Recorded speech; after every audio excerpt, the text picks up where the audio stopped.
Hello friends and welcome back to my channel. So I'm reading today for Taurus energy. You don't have to be Taurus for this reading to resonate. You could be another sign, but yeah, take it if it resonates, leave it if it doesn't. I'm not getting a lot through intuitively for you guys, which is kind of a relief to me because around the Pisces full moon, I was getting so many intuitive messages. So it's kind of gone quiet again, which it's giving me space to breathe a little bit. The only thing I'm really getting for you is there could be something around work and who's putting in the effort and who's not really pulling the weight. And if you are very successful, it's like, remember who put you there. Remember who contributed and got you to the position that you're in now, kind of thing. Like who's actually working for you, who's putting in the effort.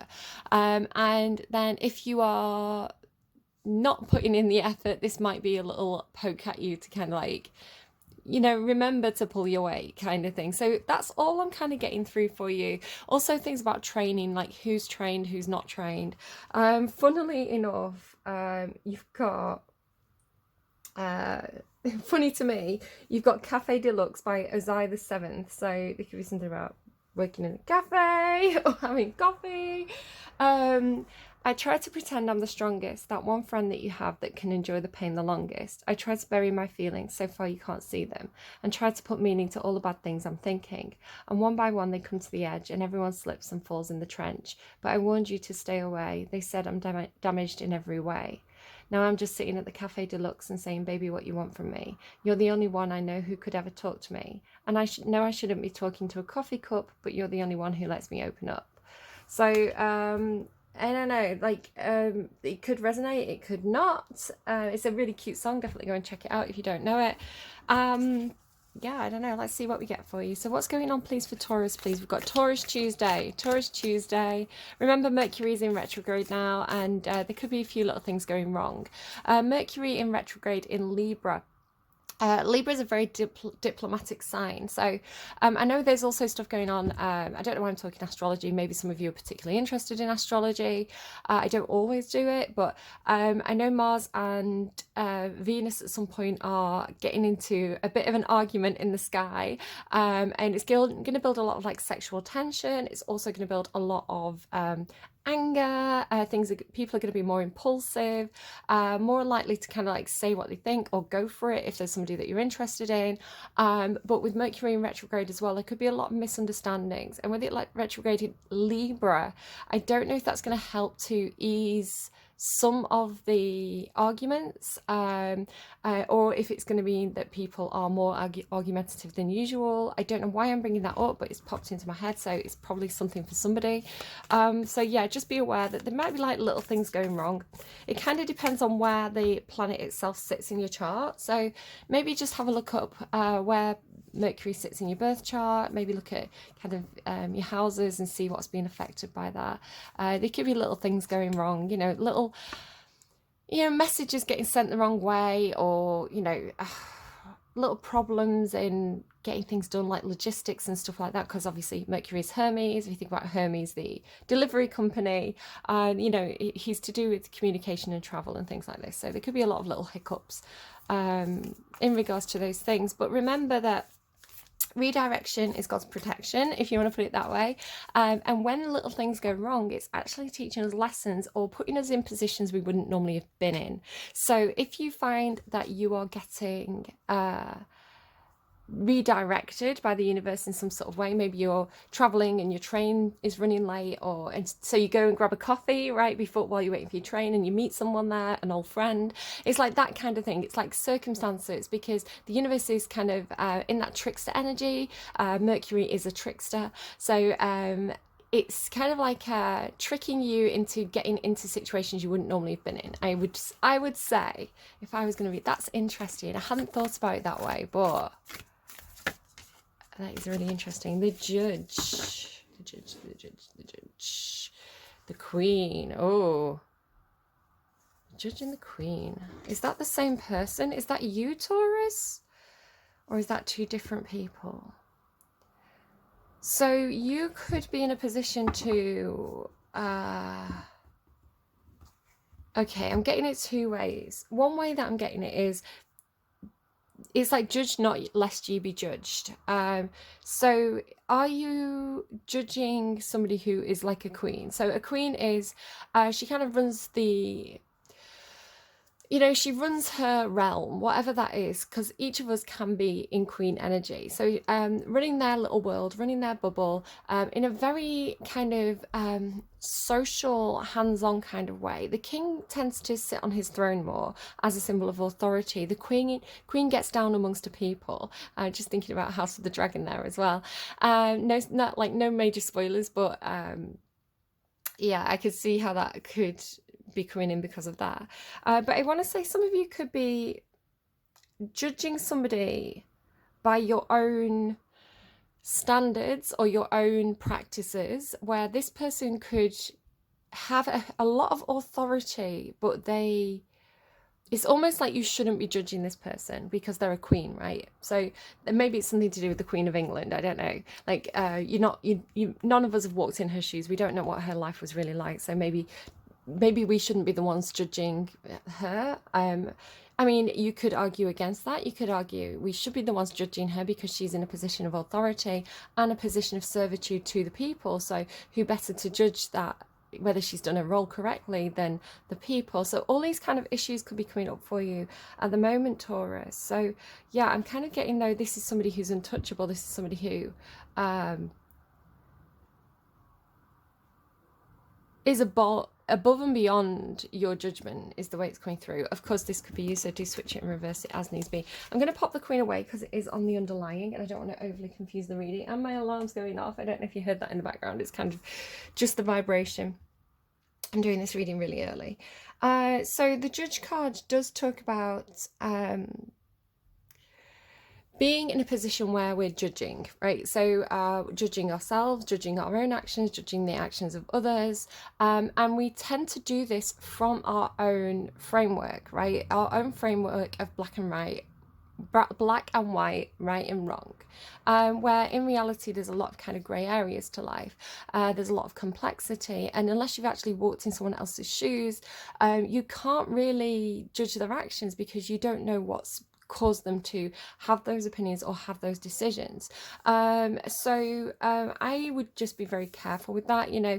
There is that old proverb, judge not lest you be judged, and he who's without sin cast the first stone. So try to allow others to live their own lives freely and have their own opinions. And yes, you can always offer guidance or extra information or throw in a couple of Socratic questions to get them thinking about their position a little bit. But beyond that, I think really okay, so sorry, something just came in like at the side there as I was talking. So I'm being given the example of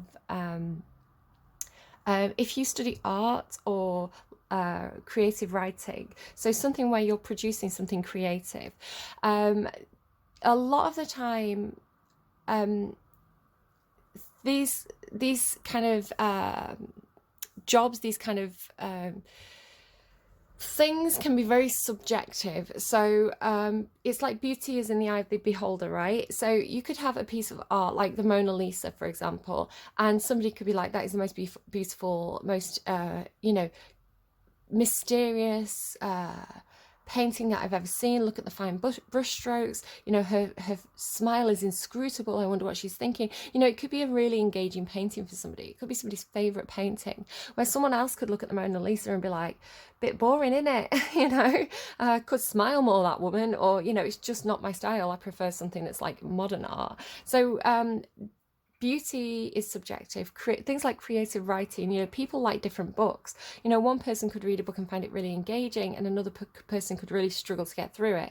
So it's like you could be creating something, or you could be judging something that is creative. And I want to just say it could put you in a difficult position if you're aware of this, right? If people are, say you're like a teacher, you're an art teacher, or you're judging an art competition and people are bringing this art to you, you could get in your own head about it and really yes, there could be framework in terms of like what technique have they used? Have they used it effectively? You know, do they manage to convey the intended meaning with this piece of art? But beyond that, you know, like just judging aesthetics, it really is subjective. So I don't know. I don't know. Let's find out more.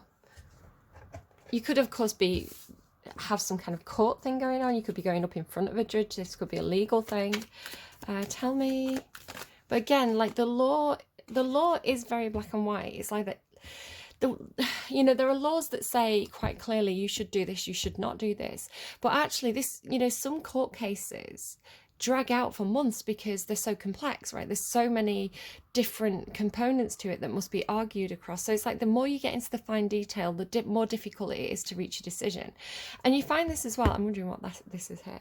You find this as well with like the news or popular opinion. So for example, the Queen of England has just passed away. Some people loved her. Some people are like monarchists and they believe in the monarchy and everything it represents, and they think that the kings and the queens, they do a brilliant job, and you know, all this kind of stuff, like really into it. You know, my granny used to have plates with you know, like these commemorative plates with Prince Charles and Princess Diana and all these kinds of things. She used to have all like royal memorabilia, which well into it, where there's people who are like, they see the dark side of the monarchy, right? They see the shadow side more, and you know, they don't believe in the monarchy, and they think that it's a waste of money, a waste of resources, it's a pointless thing, it's a symbol of oppression. So you know, people can take a very, very biased view where it's like either this or that, where actually in reality, if you understand,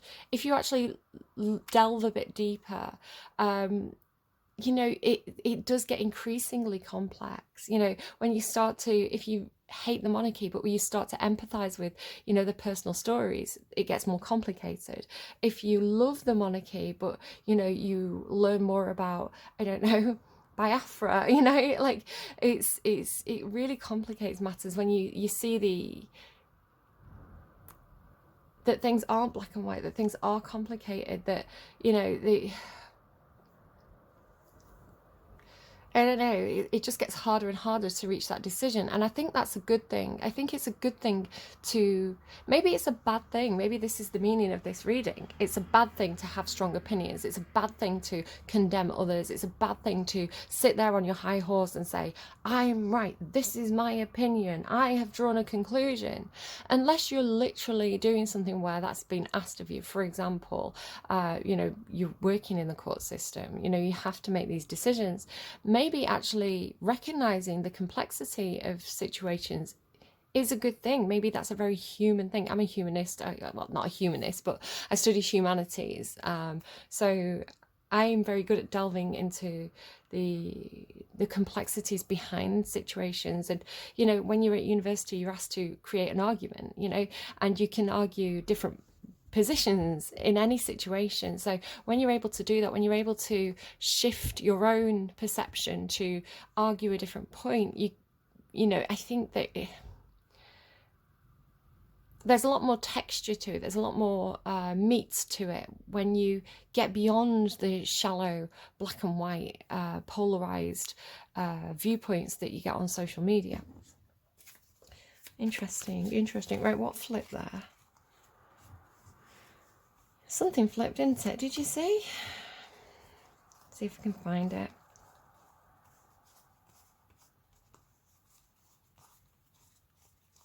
Where's it gone? I swear something flipped. Very, very secretive energy. Very secretive energy. I could have sworn something flipped there and I can't see it now. Okay, who is Taurus today? Who is Taurus today? Heartbreak. Why are you heartbroken? Could be something to do with the court system. The Hierophant represents those kind of frameworks, right? Those kind of institutions and frameworks. Universities, places of education, churches. I would say court systems tends to be more like the justice card, but it symbolizes like governance, right? State. So marriage, perhaps, and you're showing up with heartbreak. So your thoughts are blocking your feelings. If I'm looking at the imagery of this card, the heart is being shown like a piece of clockwork. It's being shown with all these different cogs that should be turning, right? Maybe there's something going on with like the valves of your heart, something, I don't know. Just be careful of your health if that applies to you. But there's all these swords in the cogs, right, that are stopping this machine from working properly. So perhaps you are very stoic. Perhaps you are a... perhaps you have a lot of air in your chart, or Virgo. Perhaps this is something to do with Mercury, because all these kind of things represent swords and analytical thought. So if you're a particularly logical, analytical person, you don't, you know, maybe you put your Aquarius as well as coming up. So like maybe you tend to see emotions as something that should be overcome by thought, right? You know, emotional responses are base in some sort of way. Perhaps this is a tendency of yours, or you're dealing with somebody with this kind of tendency, but it's like the swords represent thoughts, and these thoughts are getting in the way of your feelings. So they're actually, yes, it's brilliant to analyze our feelings. Yes, it's brilliant to kind of apply logic to situations where you feel quite emotional, but I feel like it's stopping you from operating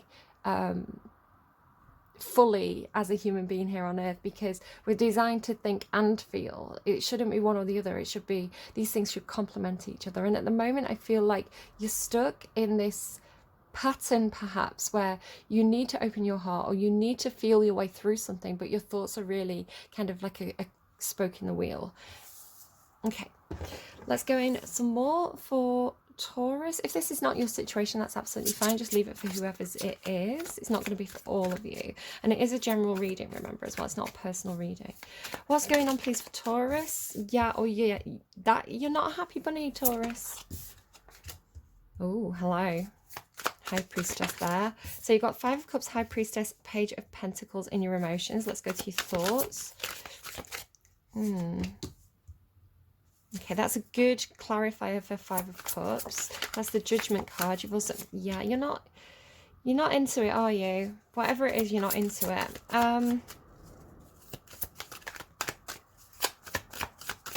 What's going on for Taurus, please? Taurus's thoughts. Maybe you're going to turn off your brain. Maybe you're going to like, maybe you're going to be like, okay, I need to feel my way through this. I recognize that I need to feel my way through this. Okay. No, back in your thoughts. Oh, gosh. That's not good. This is not good, Taurus. Listen, the cards that are coming out now, I'm going to say are coming through as making you aware of something that you may be doing so that you can change your behavior. All right. So even though this is kind of your future position, you don't have to choose to... You don't have to, you know, when you become aware of your behavior, you can choose to modify it because this is looking a bit tricky here. Okay. So again, could just be making you aware of something. What is going on for you?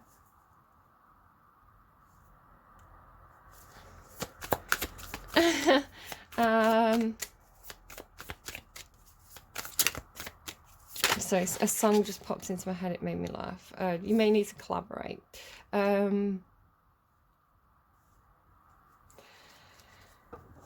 Okay, yeah, I think you need to feel your way through this here. Queen of Wands. So Queen of Wands, very passionate, really knows what she wants, really goes for it. A lot of confidence there with the Queen of Wands. So I feel like, especially with Mercury in retrograde and that kind of mercurial energy of Gemini and Virgo, you could be really getting stuck in your own thoughts, really being over analytical, or like, you know, when your brain just won't shut up and you're like, just, I wish I could just like turn off my brain, or like numb my brain for a little while just so I could, you know, get some rest, or, you know, just shift my focus onto something else rather than worrying and overanalyzing this situation. Feels like you're in one of those kind of moments. So Your major arcana, you've got one in each row. So heart space, head space, action space. You've got the high priestess, judgment, and justice card. So you could be dealing, because this is in your physical, like actual environment. This isn't something that you're feeling. This isn't something you're thinking. This is something that's actually showing up. In the future here, you have got the justice card. So we could be talking about a court situation. We could be talking about contracts, legalities, something where you are being formally judged. You know, applying for a job perhaps. You know, you go up against someone who's, you know, judging you and, you know, judging your CV and all this kind of thing. Do people have CVs anymore? People are on LinkedIn now, aren't they? I don't know. I'm not very corporate. High priestess, really trusting your intuition and feelings on something there, which is very good. And the judgment card here. Something being revived or a second chance. So you start off, you know, you've got this heartache showing up. And you're showing up in your emotions straight away with the Five of Cups. Now, the Five of Cups is a card about grief. It is a card about feeling a loss, feeling disappointed, emotionally disappointed. Something didn't work out. Those cups are spilled over. But what this person's not seeing, because he's got his head down, right? He's, again, like this says liquor. Some of you could be trying to numb, you know, again, especially if you can't get something out of your head, or you're overthinking, or, you know, just that mercurial energy is really kind of overwhelming you mentally at the moment. You know, just be careful that you're not overdoing it with substances. But this person, he's having a big cry, he's sulking, he's got his head down, he's spilled all these cups. Now the cups do symbolize relationships with people or emotions that you've poured into something. So yeah, again, this kind of energy really coming through here. And he's been offered 2 more cups. Now the symbolism of being offered the 2 cups that are upright is that there's better things for you to pour your emotions in. There's something in your future that if you just look up, you'll be able to see, oh, there's something good for me there, right? But it feels, I want to say to you, like it's more of the same, right? It's like, these have just given me a headache, these have made me feel bad, so I don't want those. They're just the same as the ones that have already been offered, is the way it seems to be coming through. Like, what's the point? What's the point in having this second chance? Because this is in your head. What's the point of having this revival? What's the point of giving this another go if it's just going to be more of the same? That's kind of how that's looking to me today. And then you've got some kind of feeling of being very burdened here in your action space. Now, the 10 of Wands, it is carrying heavy baggage around. Again, this could be emotional baggage. It could be literal, like, responsibilities, or, you know, jobs you have to do, or, you know, things that you need to get done, and it's like tiring. It feels like a lot of weight on your shoulders. But the good thing about the 10 of Wands is you're almost at the finish line here. You're almost home. Like this cycle is almost complete with it being a 10.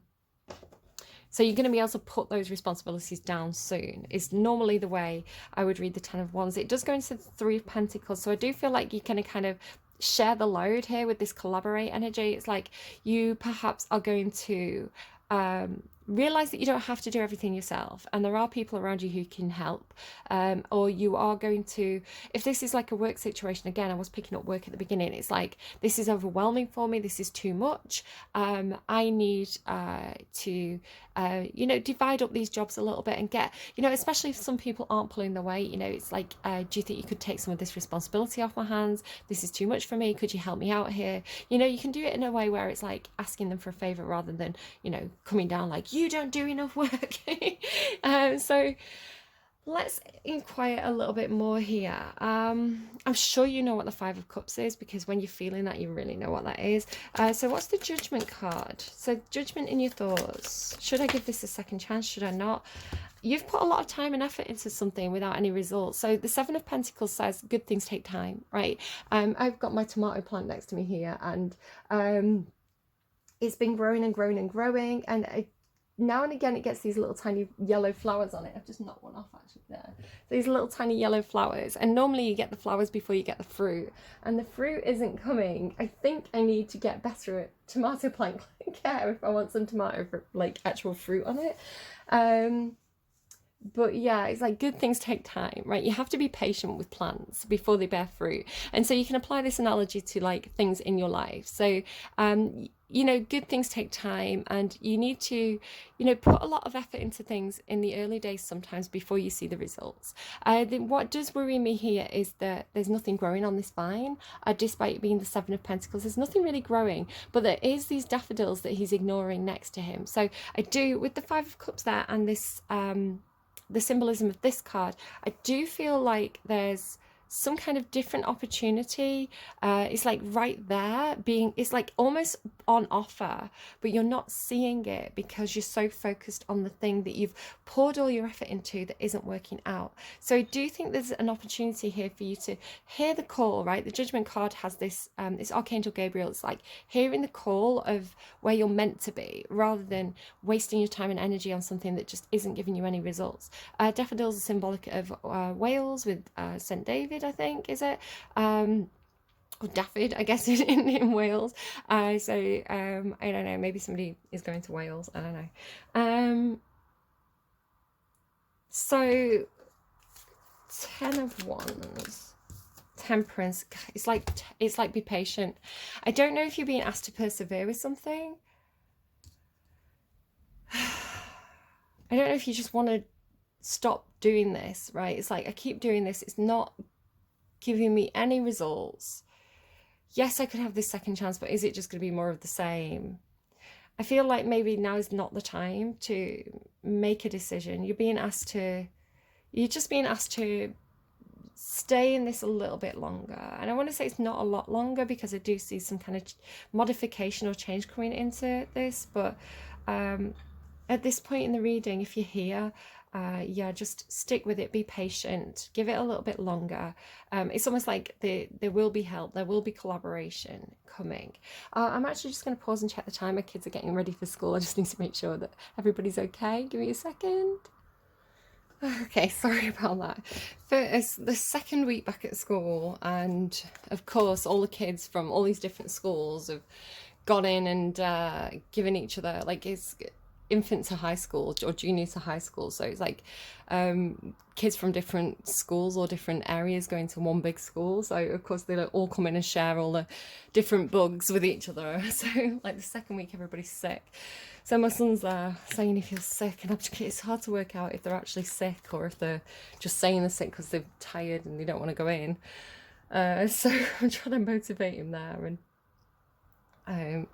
I was like, well, if you actually get sick, then I can give you the day off. But if you just lie there saying you feel sick, I don't know what to do. So I've got him to get up and have a little bit of a dry bagel and see how he gets on with that. So, right, Taurus, back to you. So, oh, hello, Page of Wands. So with this, the Four of Cups kind of carries a similar meaning to the Five of Cups, where, you know, there's a disinterest.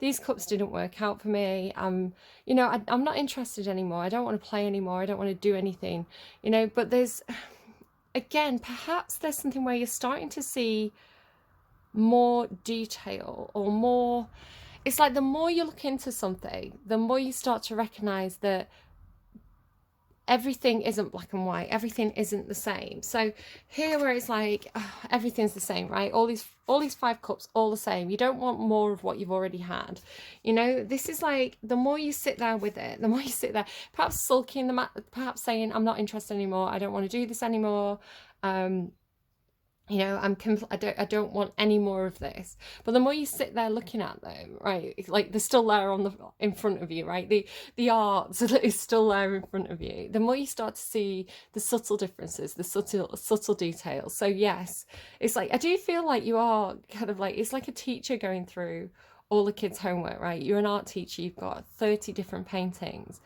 And some of them are really mediocre, some of them are like all the same, and you have to keep doing the marking, right? You have to keep checking them against this framework and being like, this does this, this does that. But it's like, you know, you get through the first 10 and you're like, I'm so bored of doing this, they're all exactly the same. And then you sit there with the rest of them on your desk and you're looking at them and you think, hang on, that one's got this funny little detail sticking out to me. Oh, this one's a little bit different. This one's a bit original. So can you see, because this one's glass instead of being like these gold cups. And then there's this like really kind of elaborate one up here on the shelf. So I feel like the more you sit with this, the more you start to recognize that there is some there is some difference, or there is some creativity here coming through. Like, I don't know, because then you've got this collaboration. So again, this, I feel like this is carrying a similar meaning to what we were talking about up here with everybody brings different skills to the table, right? If you're comparing everything against the same framework, you're not allowing for the complexities or the creativity or the out of the box thinking that actually brings variety and interest to the situation. So it does have that kind of feeling of like, okay, so I have to mark all this art against the framework that the government gives us, right? Like, does it use colour well? Does it do this well? But then, like, the kids that really, you know, are really creative and really artistic and really stand out from the crowd are doing things that are not in the framework. So it's like, they're not, how do you grade these if they're brilliant but not brilliant in the way that the rules are allowing? So I want to say change the framework, right? How do you do that? So something going on here in your actual physical space where you're allowing for the differences of people. You're allowing people to really show their own strengths. So here you have this architect, you have the creative, and you have the like the crafts person. So each person has a role. The architect has the overall vision and the plans. They're kind of like a supervisor, right? The creative puts the finishing touches on the flares, you know, things like this little like scroll up here. Like, they've got the eye for the visual detail. And then this person here, like, they actually have the hands-on skills to be able to like put the thing together. So I want to say here with the high priestess in your emotions, it's like trust your feelings on this. If you are, because the high priestess notices subtle things that other people don't notice, right? Their intuition pulls them to things. So it's like, if you're noticing something that's very subtle, that's kind of flown under the radar or been overlooked by others, it's like, trust your instincts on that. So, all the children going to nursery.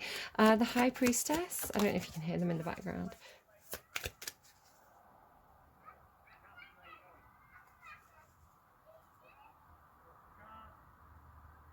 Oh, I don't know if some of you remember him. It's the nice daddy. It's the nice daddy. He's really sweet with the kids. He's always like crossing the road with them. Give me a second. Okay, just talking with my son there again. So the high priestess. Tell me about the high priestess. Queen of Pentacles in reverse.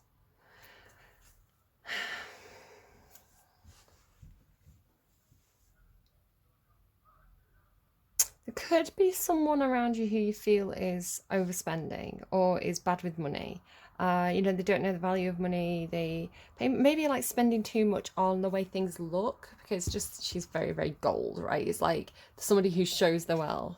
Now the Queen of Pentacles in the upright is normally somebody who's really good with money, actually, really capable, really good at kind of running things. But in the reverse, it's kind of, to me, it's overindulgence, overspending.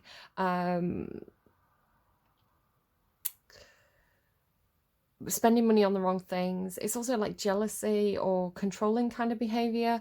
So it could be kind of a mother or a business partner, something like this. Just clarify Queen of Pentacles for me. Moving on.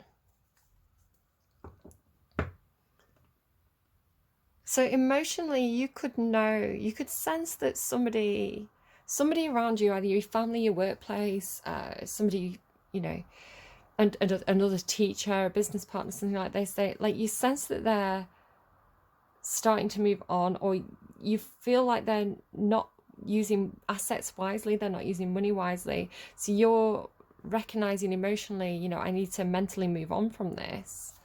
Tell me about the Four of Cups here in Taurus's thoughts. Well, there's happiness. There's justice. So when we clarify this, I feel like you're thinking,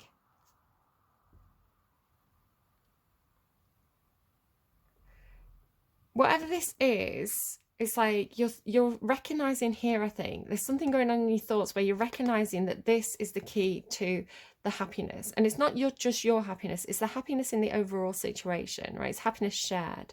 So it does kind of give me wedding bells as well. So I don't know, but we'll kind of see what that is.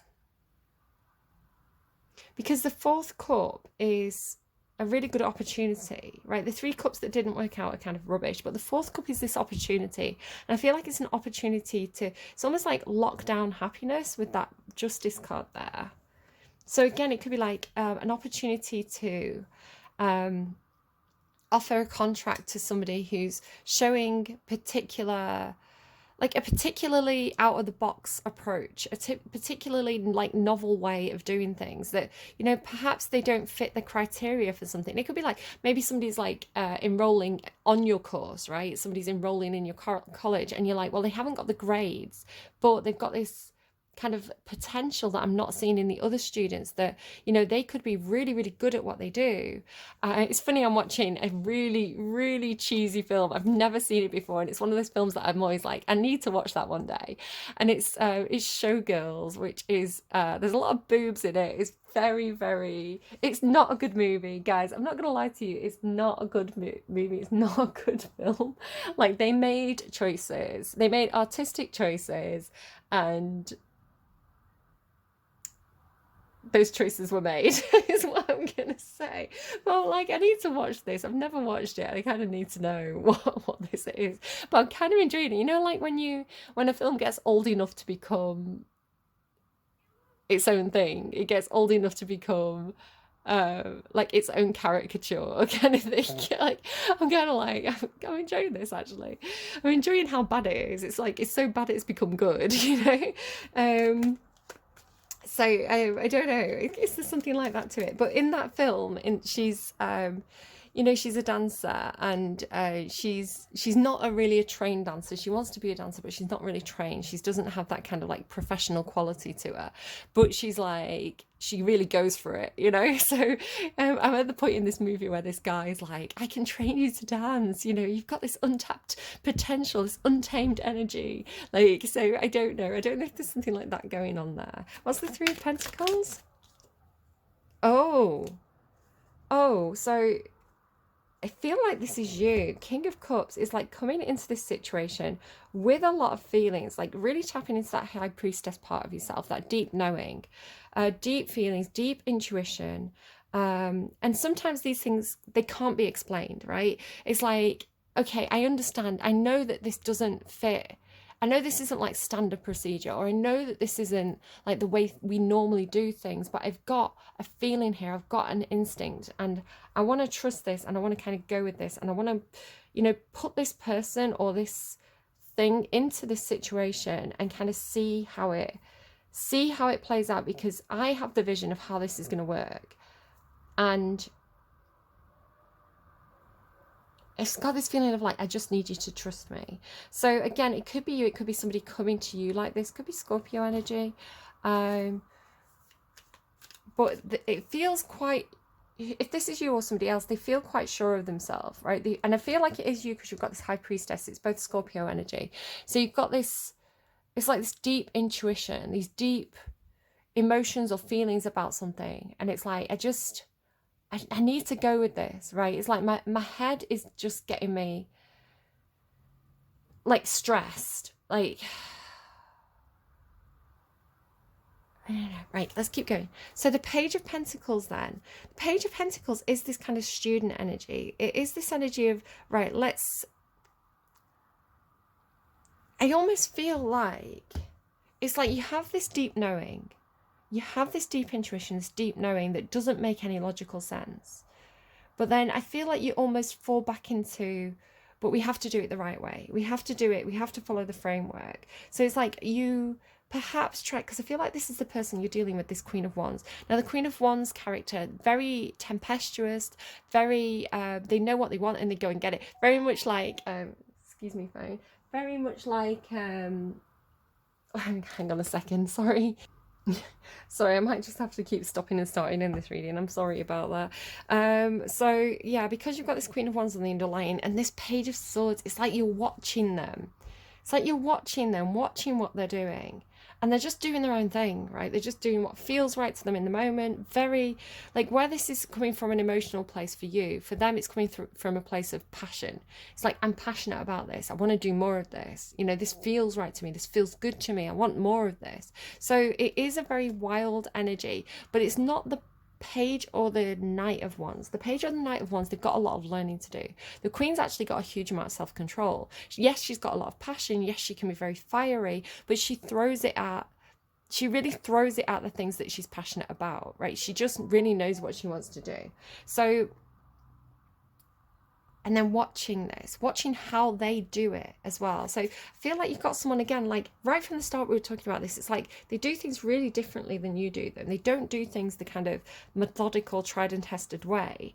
You being an earth sign and you being Taurus as well, you do tend to be, this is the goal, this is the plan. We're going to go from A to B to C to D to E to F, right? This is the structure, this is what we agreed upon.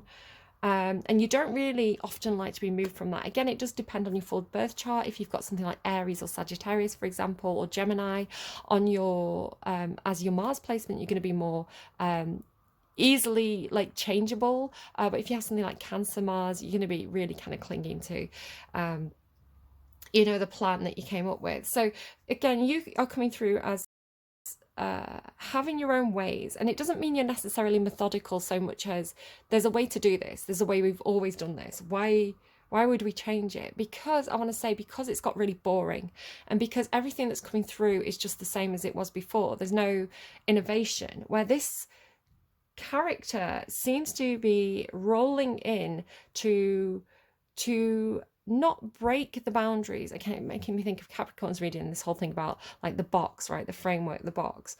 They're not here to completely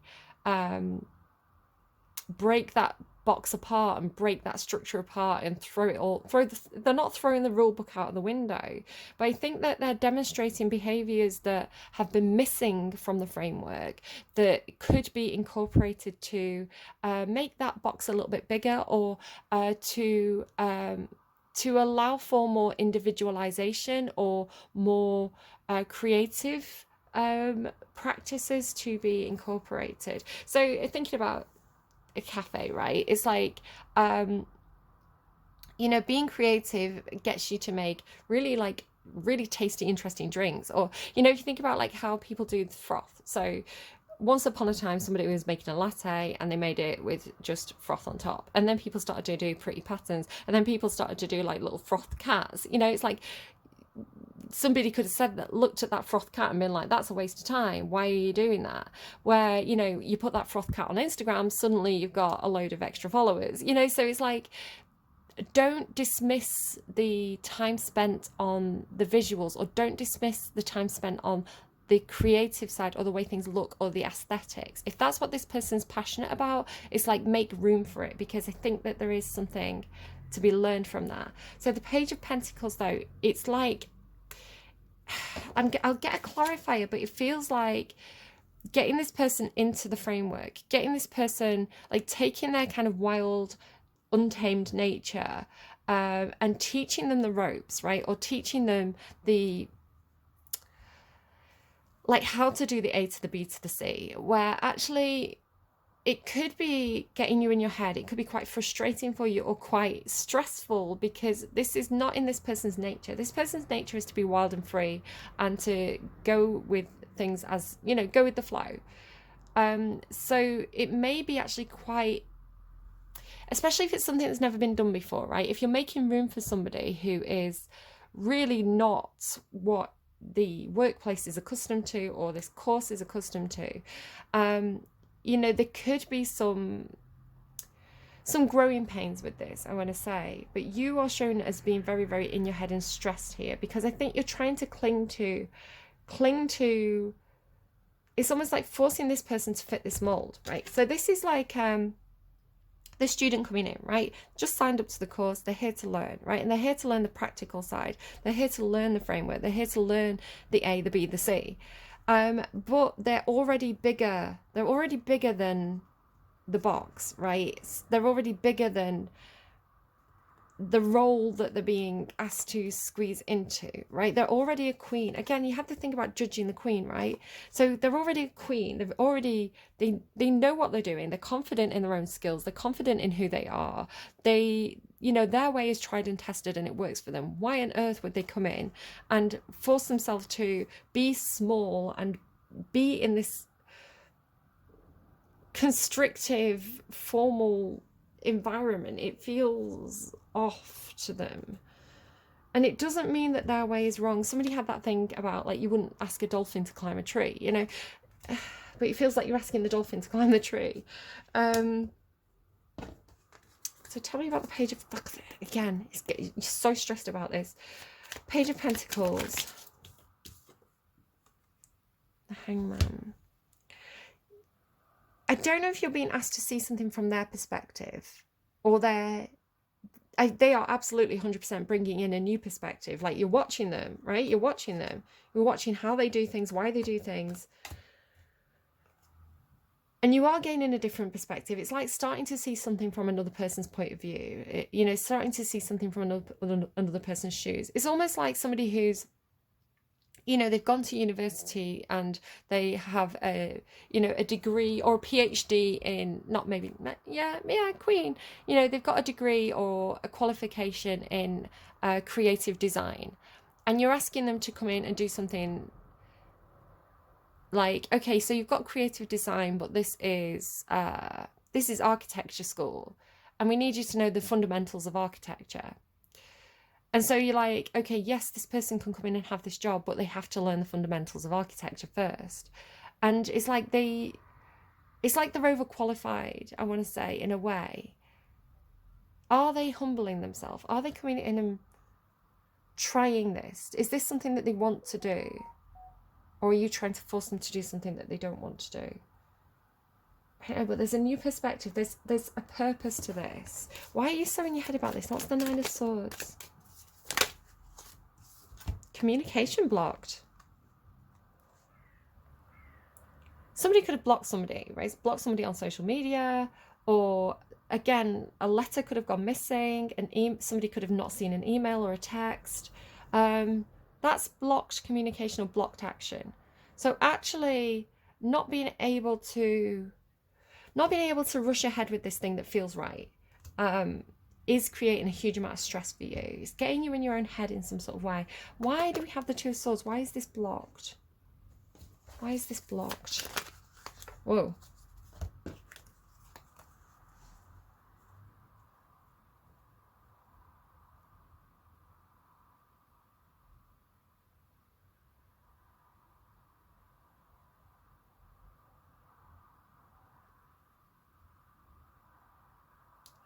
It's like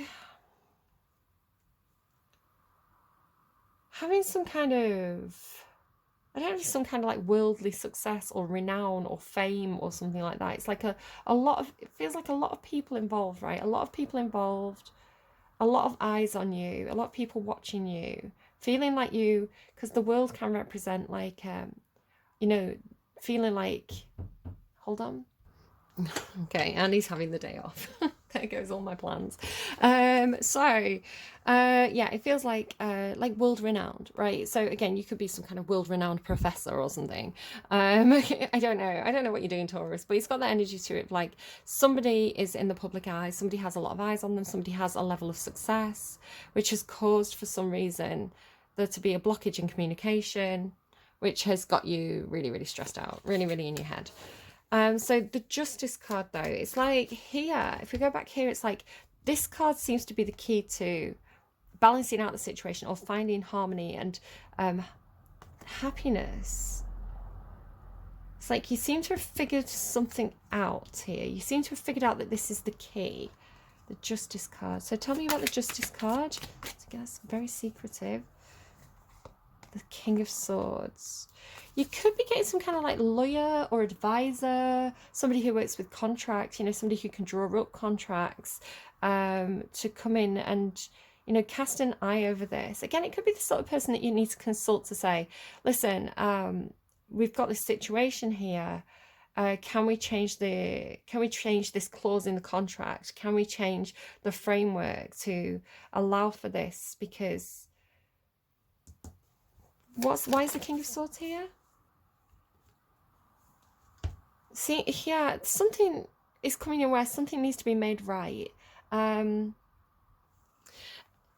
if you look on this person's scales, like the books on one side and the money on the other side, it's like they're evenly weighted. So it's like this person's coming in with some kind of knowledge, right? It's like they're coming in with some kind of knowledge. We need to pay them fairly for this. Or this person's coming in with some kind of, again, maybe it is like some kind of like scholarship or something. I think this came up in Aries as reading yesterday briefly. It's like, okay, we've got this scholarship program, we've got this training program. This person's coming in with this real, really exciting, really original viewpoint, or this really original way of doing things that I really feel could, you know, get this situation unstuck and stop it feeling so stagnant and stop it feeling so boring, especially if you're doing something where, you know, you're putting people out into the world. So say you were, and again, this isn't the case for everybody, so it's just a metaphor, apply it to your own situation as it fits, but it's the kind of feeling of like, okay, our workplace offers this training program, and people come in, we train them up, we send them out into the world, but everyone we're sending out has the same set of skills. And it's like, maybe there's something where the people that you're sending out into the world are very, very boring. So yes, you know, they tick all the boxes, they can get the job, they can go into the industry, but it's, you know, there's nothing new there. Everyone's just doing things the same way. Where what if we train people up who come from different backgrounds? You know, they come into this industry, they come into this training program with really novel ideas, right? And yes, we train them up to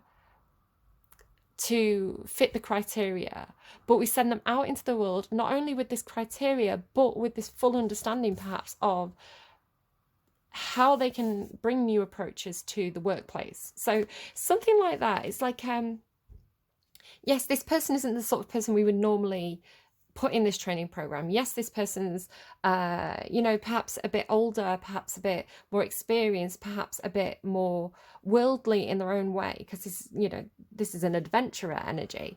Hang on, it's coming through the song. I think it's Billie Eilish. I've been watching you for some time.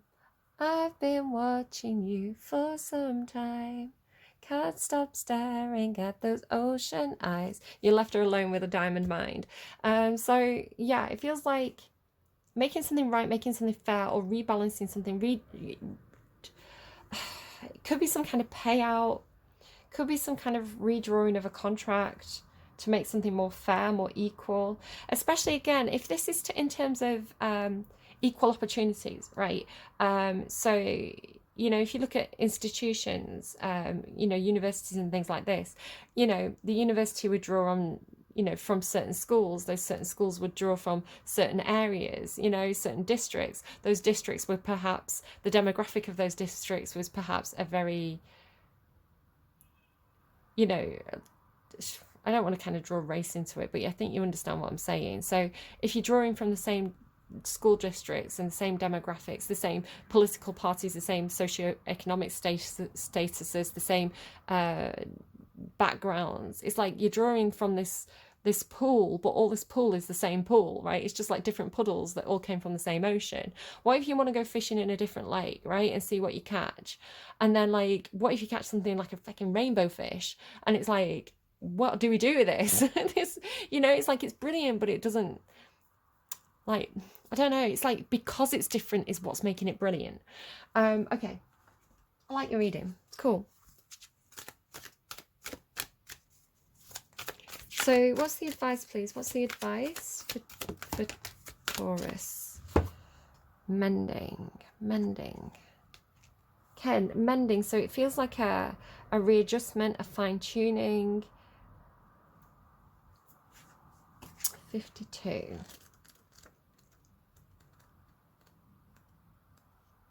I wonder if you've got something to do with like the education system. I feel like Capricorn and Pisces get this quite often.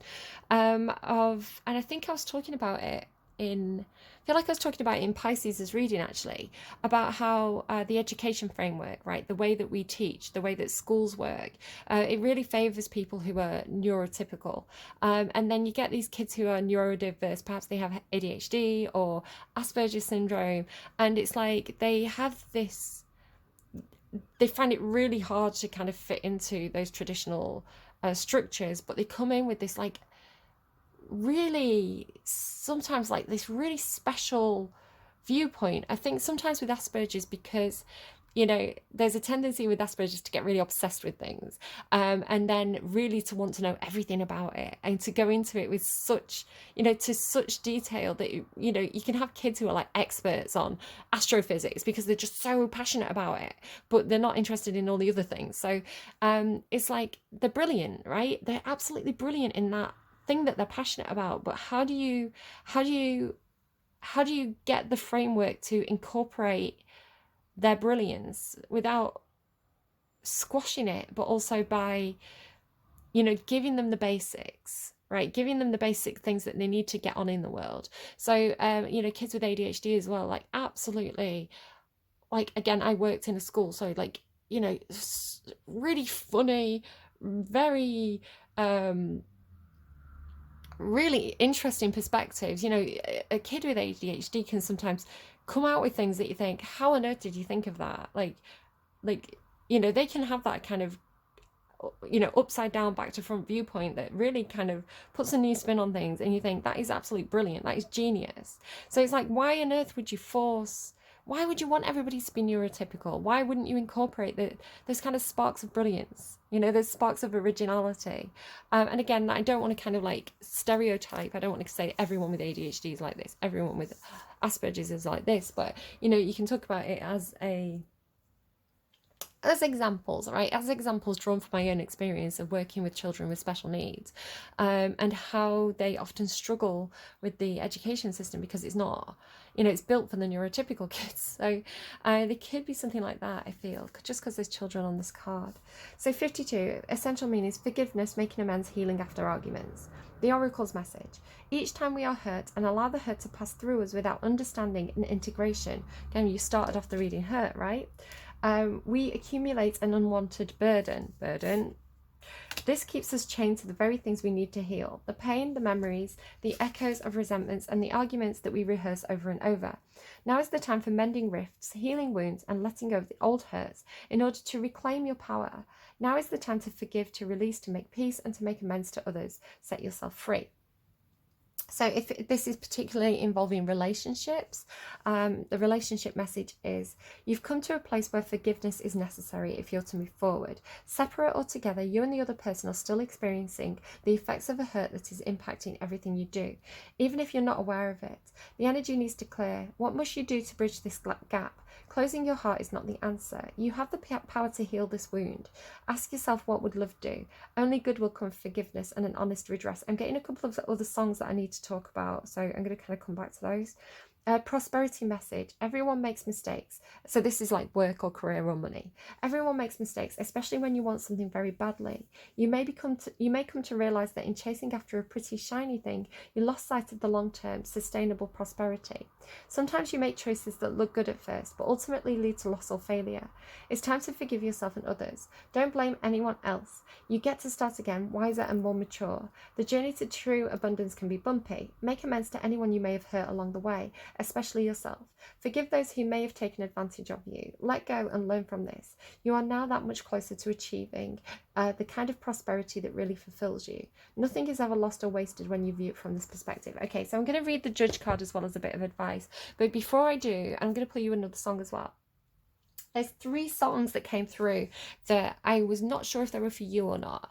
And I wasn't sure because I've been getting all this stuff about like fame or something like this, so I wasn't sure if it was a spillover from Aries' reading, but again, some of you could be on the cusp. So the songs that were coming through had this kind of feel of don't forget I'm the one who put you there. So there's that song, I met her as a waitress in a cocktail bar when I met you. So that has the kind of feel to it. And then there was some of the songs, there was 2 others, let me just get them. It's like I made you what you are today, or I put you up there. This Is On You by Maisie Peters. Who gave it all and held you up when no one else gave a fuck? Who bailed you out? That was all me. Who was your biggest fan and oldest friend? Your steady hand you traded in. Still stuck around? Well, that was all me. But this is on you. It's your bed, babe. It's your funeral. And then there's like a Halsey song as well. I'm just going to try and find the Halsey song. Hold on. Okay, so it's Without Me by Halsey. Found you when your heart was broke. I filled you up until it overflowed. I took it so far to keep you close. I was afraid to leave you on your own. I said I'd catch you if you fall, and if they laugh, then fuck them all. And then I got you off your knees, put you right back on your feet so that you could take advantage of me. Tell me how it feels sitting up there, feeling so high but too far away to hold me. Do you remember what I was saying here about like the communication getting blocked and like having a lot of stress and anxiety over this, and somebody being like almost like world renowned, right? How does it feel sitting up there, feeling so high but too, and again like on the high horse, right? Feeling so high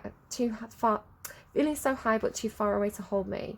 You know I'm the one who put you up there, name in the sky. Does it ever get lonely? Thinking you could live without me. Yeah. So it's,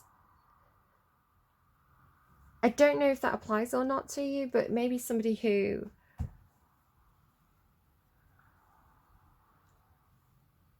you collaborated with, or you know, it's got the idea of like, you know, taking someone's ideas, like, because this is like creative, like, you know, because this is a collaboration, it's like the taking the ideas off one of the creatives, but almost like you getting the, I mean, flip it and reverse it if it's the other way around, but it's like the person who has the fame and glory and the reputation and the prestige, the person who's getting cheered on, kind of doing it off the backs of others, like there were other people involved.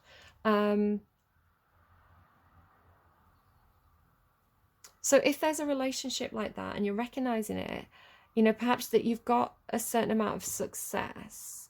Again, it could be flipped. So do flip it if it's the other way.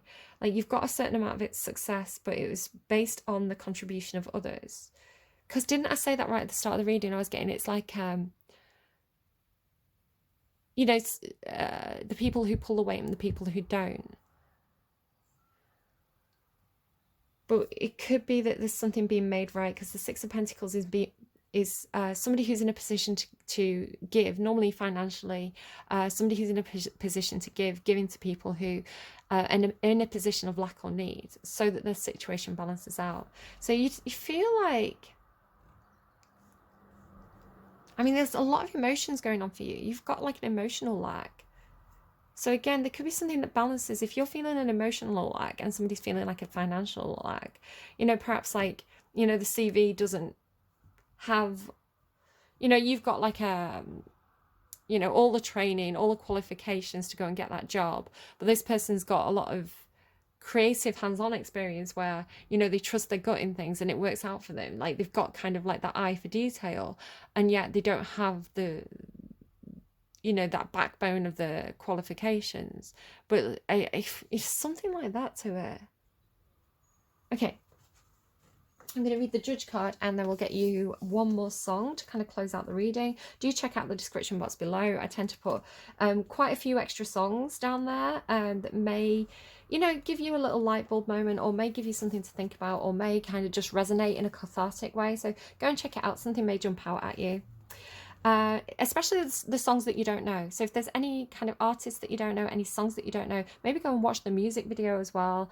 Sometimes it's like the ones that you don't know that can bring in, and I feel like this is part of the reading, right? The ones that you don't know can bring in the unexpected, you know, the things that you've not considered before. It feels like that's actually your reading, right? The Judge, the critic, the diplomat, the advocate. The Judge has an incredibly important job. The Judge has an incredibly important job. They work every waking hour of every day, helping us to discern what is safe, true, and just. When this archetype remains unconscious or is captivated by fear, which is coming in here, so be careful of that, wise discernment turns into painful judgment of the self and the other. Ironically, the Judge's energy can be the seed of racism, bigotry, and fear-mongering. This is the Judge out of balance, building walls and separating from the other. So this is when you judge yourself or others too harshly, and you get a very biased viewpoint where it's like, I'm right, they're wrong. That's actually the source of all these terrible things. And sometimes you can actually find it in people who, you know, really believe what they're saying. They really believe that their opinion is the right opinion, the true opinion. Who had that last week with like Socrates and true opinions and statues of Daedalus. So, you know, you can find people who are even like on the extreme left, right? People who are progressive, but they get so obsessed or fixated on their own viewpoint that they really forget what it's like to not be them. You know, like the ego gets the better of them, and you can actually find that there's really unfair things put into practice, unfair things put into place from uh you know that are just as bad, well, maybe not just as bad, but you know, on par with some of the awful things that you see throughout history, where it's like viewpoints are being shut down. No, you've got the wrong opinion, so I'm going to deplatform you. You know, that's actually terrifying. My tummy's rumbling. That's actually a really, really scary thing. No, you know, you're not woke, therefore we're going to deplatform you. Like that deplatforming itself, or cancel culture, is, you know, the idea of suppressing voices is horribly, horrifically tyrannical, and like the idea that people can't see that is really terrifying to me. You know, it's just the same devil in a different face. Do you know what I mean? This is the judge out of balance, building walls, separating from the other. My tummy's rumbling because I've not had breakfast yet. When this same discerning force is made hopefully I don't have a stomach bug. Oh God, if he's passed it on to me, no. This is the judge out of balance, building walls, separating from the other. When this same discerning force is made conscious and healed, however, the judge may be found advocating for civil rights causes, standing up for the underdog, providing resources for those in need. And sometimes the underdog can be an unexpected person, right? Sometimes the underdog is not who you think the underdog is. Because if something becomes popular, then you know, are they really the underdog anymore? It's you have to watch out for that. You know, people can go very surface level and not question what's happening until it's too late. Providing resources for those in need and forgiving again and again. I mean, like, you can talk about think about you know, one of the biggest figures throughout history who's really, really awful, right? They were the underdog for, you know, for a while. That kind of, you know, like they were the underdog, and then they, you know, from their perspective, and this isn't me agreeing, I am talking about this in a historical way of like, these things happen to people in history. This is how this person viewed themselves. They viewed themselves as the underdog, and they were fighting a tyrannical, in their view, power, which, you know, that table flipped and they became horrific. So, you know, just be very careful that the tables can turn, and you may find yourself, while you started out rooting for the right side, very quickly the you know, the underdog can become a coyote. So just be careful. The judge may be found advocating for civil rights causes, standing up for the underdog, providing resources for those in need, and forgiving again and again. Love is the deciding factor. Awakening this archetype is essential for the complex times we are in. Get your judge in order, the world needs it. So constantly be reassessing as well. Whatever your true opinion is, whatever you're fighting for, whatever you have poured your passion into, make it a habit to constantly recheck, right? Don't just spout the same old slogans, or you know, don't woke, you know, mindset, or whatever it is. And that's not me saying there's anything wrong with, you know, being woke and aware, but very quickly, if you fall into the sound bites, right, the things that make people applaud, you know, are those things still fit for purpose? Are you really woke if you're asleep at the wheel of the soundbite machine? Does that make any sense to you? I hope I'm coming off properly, because I don't want to be coming off as I am not actually taking any kind of stance or opinion on anything right now. What I'm really, really trying to say and really trying to make known is that there is no right. There is no right. There is no right and wrong. Not when you are asleep at the wheel, not when you are just spouting off sound bites, or, you know, riding the wave of a popular machine just because it's the right thing to say at the time, you know, just because everybody else is saying it. You really have to question, is this right? Are there other factors we're not considering? Are there grey areas here that, you know, people are turning a blind eye to, you know, and especially thinking about that middle ground, I'm thinking about Libra energy and the role that Libra is playing right now with Mercury in retrograde. Libra is the advocate. Libra is the middle ground, you know, and Libra understands that that position is the hardest position to hold, but the most essential position to hold, because when everybody picks a side, that's how wars happen.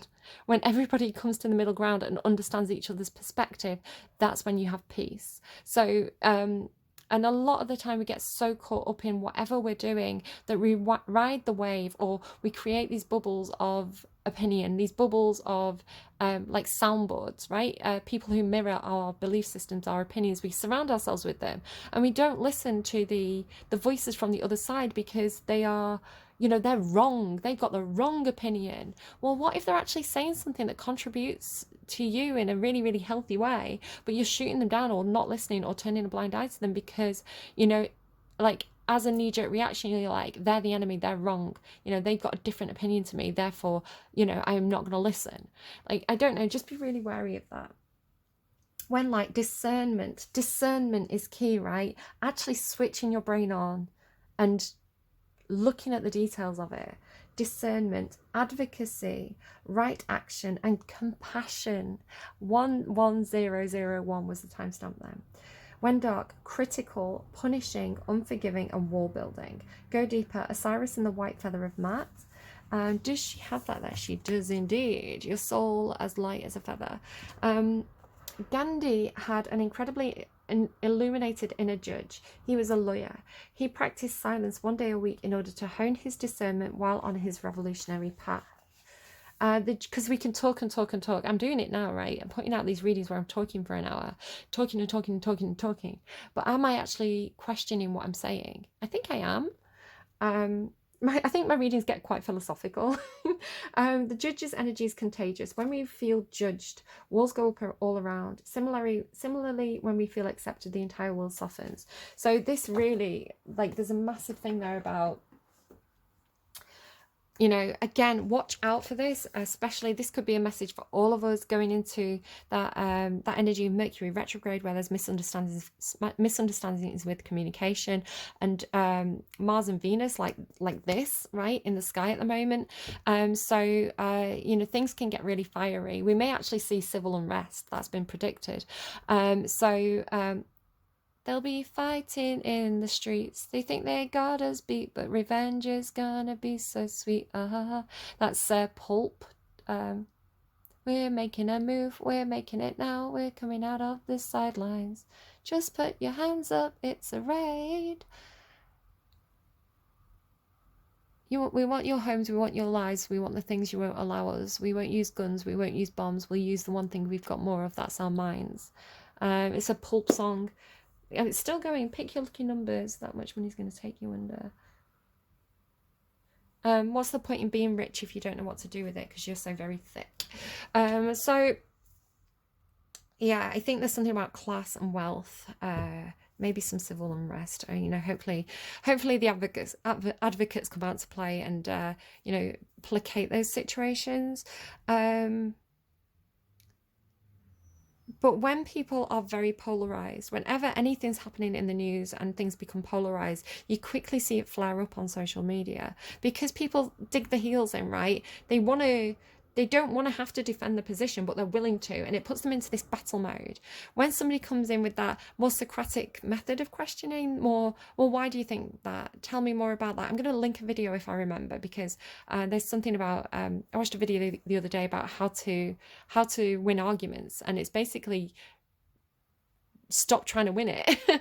The first thing you do is stop trying to win the argument and try and understand that other person's perspective, and you get this discussion flowing where, you know, the tension softens and, you know, you bring them closer to your viewpoint while accepting, you know, you don't have to take their opinion as, you know, as your own, but you can understand their opinion. And when people feel heard and when people feel heard and represented, it's like the hackles go down, and you can have those discussions and find that thing that works for everybody. I'm going to stop talking. Let's get you one more song.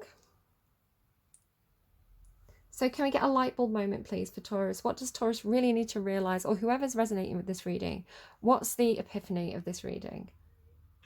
Girls like you, Maroon 5, okay? Spent 24 hours, I need more hours with you. You spent the weekend getting even.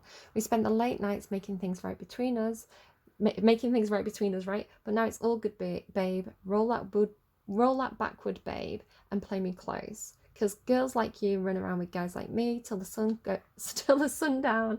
When I come through, I need a girl like you. So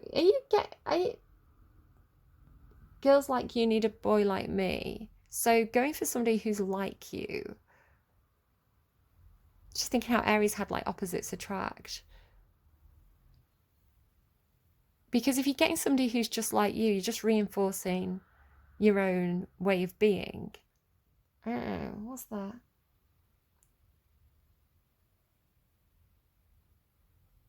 I don't know. Whatever you're up to, Taurus, maybe you just need somebody nice to spend some time with. Do take care of yourselves. Go and check out that description box down below for all the songs list and hopefully that video if I remember to put that in. And yeah, just remember that you don't have to get your hackles up here. The best way to win a fight is to not fight at all and try and understand the other person's perspective, which I can see you actually doing up here. So you've got this, you're going to be fine. Take care of yourselves and I will see you again soon. Bye friends.